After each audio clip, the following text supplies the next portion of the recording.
Oi, gentezinha, aqui eu amo. Esse é o meu primeiro vídeo que eu vou mostrar as coisas que eu tenho. Primeiro vamos começar pelos meus brinquedos. Eu vou lá pegar alguns.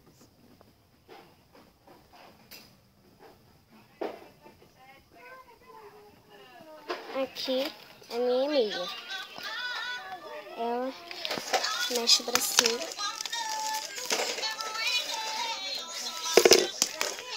Aí tem instrução aqui. Ele é rosa. Como você pode perceber, ele tem uma linha pro lado.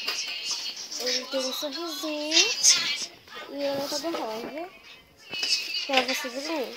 Ó, eu usei até com pijaminha, ó. Com a touquinha de pijama. Aí aqui tem esse ursinho de gravatinha. Ele fica sentado. Ele fica assim, ó. Fica sentadinho assim. Aí eu tenho esse livro das princesas. Tem a Bela Adormecida, Pequena Sereia.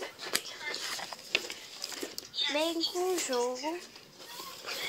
É de 2 a 3 pessoas. Aqui, ó. 2 a 4. Não, é de 2 a 4 pessoas.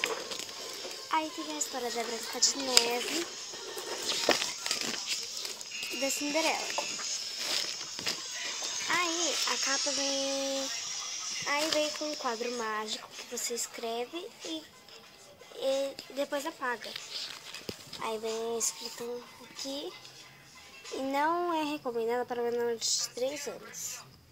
Aqui vem isso. Aí aqui na capa tem a Bela e a Fera, a Bela Adormecida, não, a Pequena Sereia e a Branca de Neve. E essa é a minha irmãzinha. Dá tchau. Tchau.